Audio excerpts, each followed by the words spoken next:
Welcome back to a new episode of The Shout at the Devils Podcast. I am Justin Brady, aka Devils Fanatics, and I'm here with my co-host Daniel Amoia, aka devils.report, and he writes for the Hockey Writers.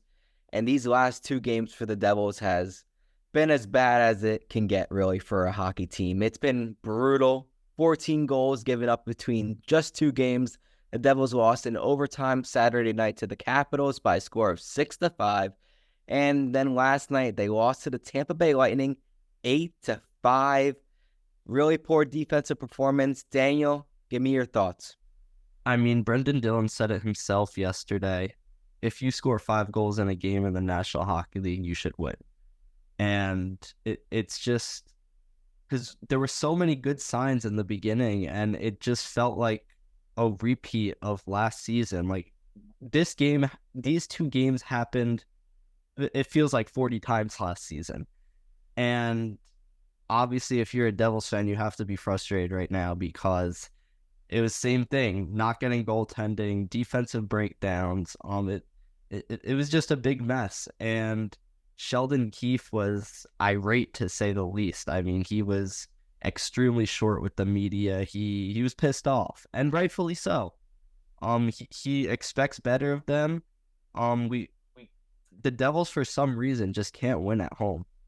This dates back years. 2021-22 was the last season that they were better at home than on the road, and they were still under 500 at home that year. So to find the most recent season where they were above 500 at home and better at home than on the road, 2017-18 season. I mean, we're going to close on a decade soon.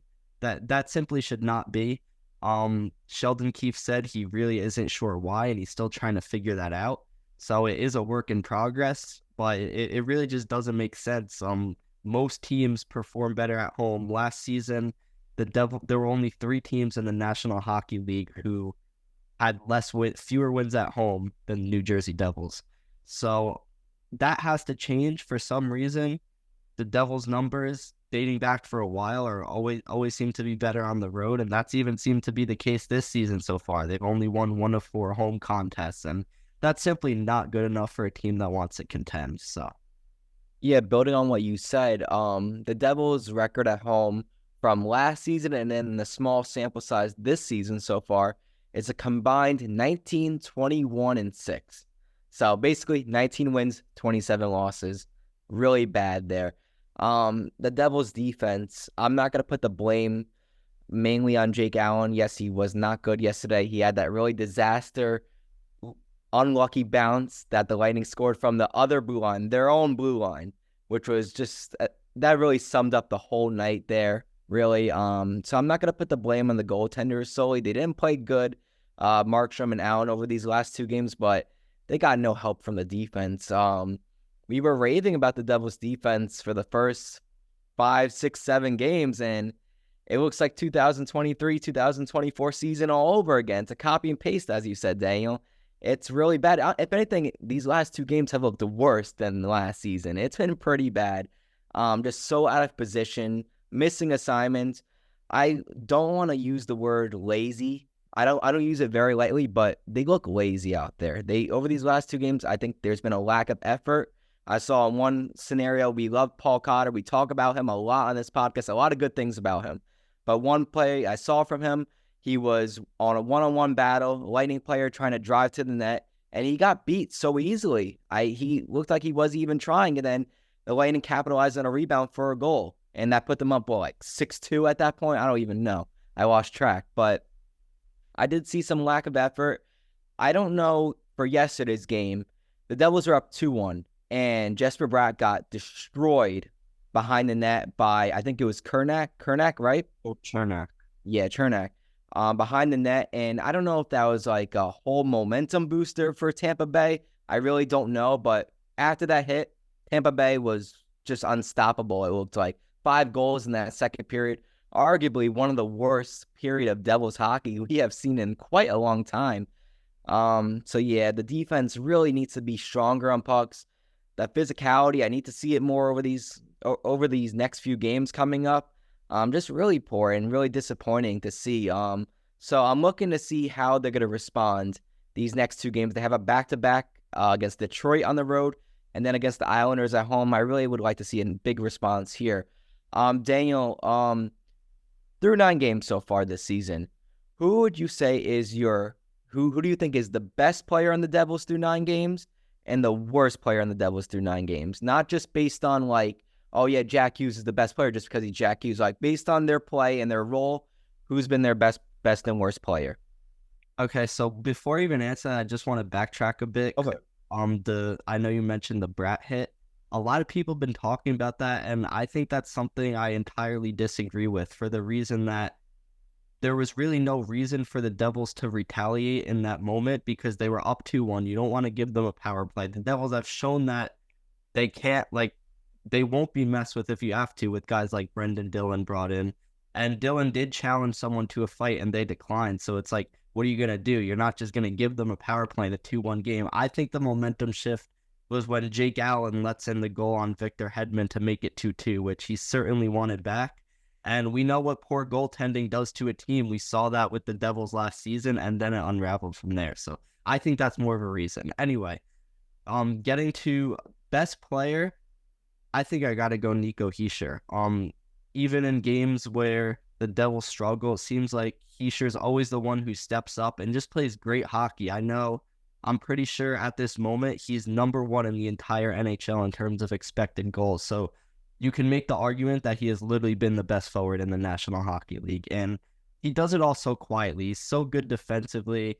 Just as a leader, he says the right things all the time, it seems like. And he's always willing to face the cameras and be honest. And it's just very commendable what Nico Hischier is able to do. And he's not flashy like Jack Hughes, but he could take over a game very easily. You just don't think of him as someone who can do so because he's not that big personality, bright lights kind of, he just does it all. He's very humble.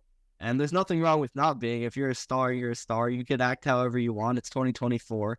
But Nico Hischier is very old school, classy, just get the job done, never satisfied with winning unless it's a Stanley Cup. And that's why I think he's just in general the perfect captain. Nico Hischier has been phenomenal. Worst player, that's I guess I gotta go Andre Palat just solely because of the contract. And it's a little unfair to, I guess, if we're talking about worst to strictly say because of the contract, but Andre Palat just hasn't shown me anything. Neither has Curtis Lazar, but the difference is he's a defensive-minded fourth-line guy. Andre Palat was brought in for so much more than that. And, I mean, he recorded his first point of the season last night, I believe. It was an secondary assist on Jack Hughes' goal. But he just really, I mean, defensively he hasn't been great. He's not winning battles, which, I mean, especially the last 2 games, the whole team hasn't. But there's really just no redeeming quality in Andre Palat's game thus far. And even the advanced numbers. Look, I have talked many times about how Andre Palat is a great complementary player. And I fully have thought that he should be in the top 6. And I stand by that going back to last year. But this year, his advanced numbers, the defensive metrics, chance prevention, all that, generating scoring chances have all fallen off a cliff. And I mean, I can't defend him when that's the case. When the advanced numbers are there, I can try to make that argument, but I just can't see. Andre Palat has been super, super disappointing, and it almost feels like kind of an anchor to whatever line he's on. I mean, they're 50% expected goals percentage is when you're basically breaking even, and I don't think any line Palat's been on for more than 10 minutes this season has been above 40. So he's just consistently a negative for this team, and it's hurting the forward group as a whole. So for the Devils' sake, they better hope that he turns it around sooner rather than later. Definitely. And for my best player, I'm going to go Timo Meier. Nico Hischier is right up there. I think you could say really either one of them right now for best player on the team right now. But Timo Meier has looked healthy, and he looks like Timo Meier that the Devils traded for 2 years ago. 4 goals through 9 games played. He has 9 points right now. He's the Devils' leader in points. So, look, all great things. He is being physical when he needs to be. He's driving to the net. He's being a play driver. Overall, great stuff from Timo Meier. So just need him to keep that up because we know he has had parts last season where he could really get into a dread and put up like 3 goals in like 20 games. So just need him to keep on playing that consistent way of scoring and being physical and just being a great player overall for the team. And for the worst player on the team, I think Palat's the only valid answer in this one. I don't know really anyone else that you could bring up. I mean, I'm not going to say everybody's been playing good, which is not true, but Palat is really the one that stands out. He has a -6, which is the worst on the team. And as you said, Daniel, really, no matter what line he's on, it's really not making a difference. I thought him paired with Bratt and Hughes was good for the first period of yesterday's game, and then after that, yikes, it was pretty awful. There was one scenario yesterday where Palat could have challenged Victor Hedman, who was at the point with the puck, and Palat just gave him all the space in the world to let Hedman, and we know Victor Hedman has one of the best slap shots in the league, and he just let him take the shot. He had at least 3 seconds to take the shot. Palat just stood there and did nothing about it, and the Lightning scored. And those plays like that is why I say the Devils have looked lazy and effortless these last 2 games. I don't like saying that word, and it may or may not be true, but the eye test is showing me that they look a little lazy and effortless. So plays like that are really good. What could have cost a team a game. Maybe that play doesn't happen. The Devils make a comeback yesterday. I don't know. But regardless, Palat has not looked good no matter what line he's been on. And you mentioned the contract, Daniel. It's just really not doing well at all based on how much he's getting paid. What is he getting paid? What? 5 years, 6 years, 5 million, whatever. It's horrible. It's really bad right now, and he really needs to step up. So yeah. Daniel, any other thoughts on these last 2 games and looking forward? Well, I think this is going to be a true test right now of who the New Jersey Devils are. Detroit played in New York yesterday, and they had 10 shots, yet won the game. Yep. Their first shot on goal was the only goal they had.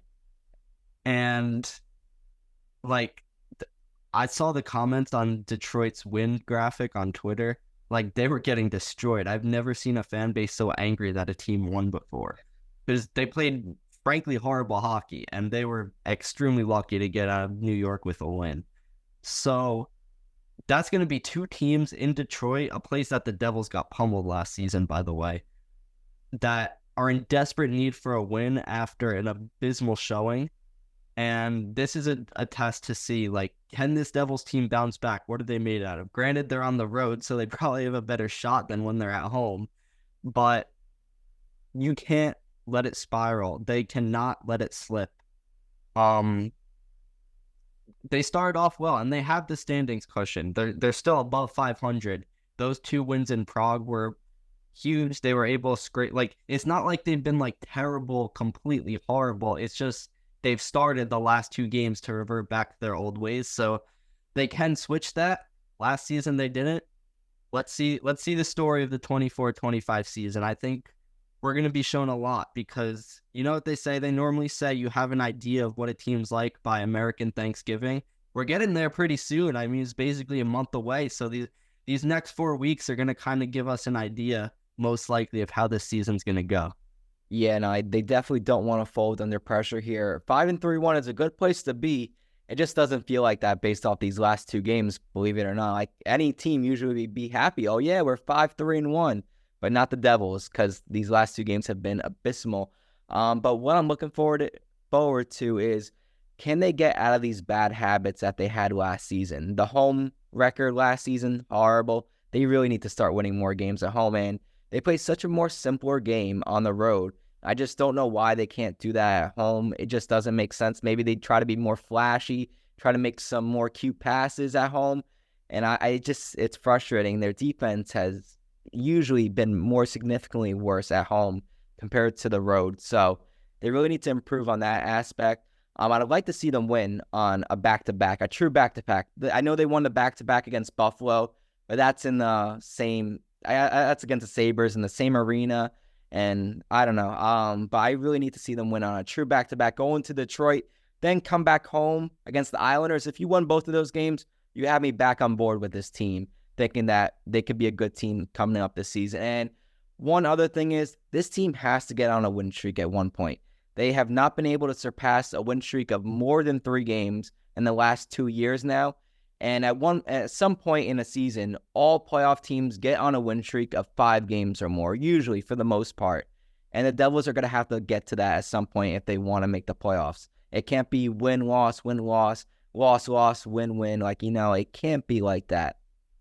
They need more consistent play, and they need to get on a win streak at some point. So I'm hoping they can get out of these bad habits and really make a push going forward this season. So, yeah, then you want to say one more thing? Go for it. Well, you mentioned they need to break a lot of the bad habits, but I think some reason for positivity is they have, right? Goaltending was a major issue, and yes, the last 2 games it wasn't great, but overall, the bigger picture, I could tell you with near certainty that Jake Allen and Jacob Markstrom will be a much better tandem than Vitek Vanacek and Nico Daws / Akira Schmid. So that's a big thing in of itself.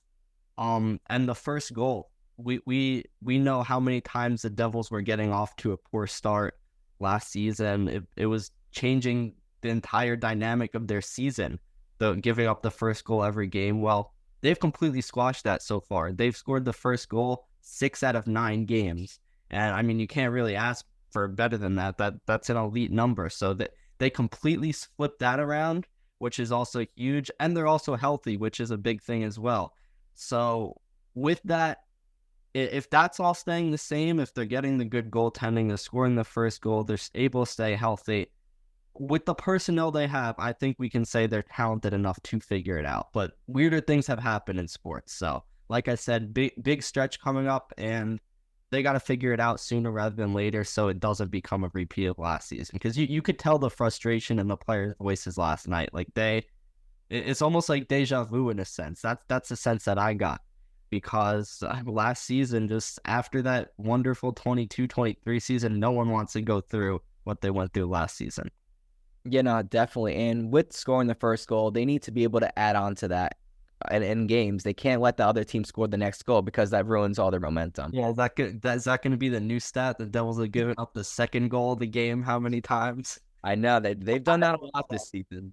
So that's a habit that they need to get out of as well, because you get up 2-0 in a game, and the odds are you're going to win that game. So we'll see what happens. And look, the Devils have a big 2 games coming up. If you win both of those, they're fine, and I'm not worried at all. But these last 2 games have me slightly worried, but I'm not in panic mode just yet. It's way too early in the season to be in panic mode, and they have a good record still. So we'll see what happens. But thank you guys for listening to today's episode.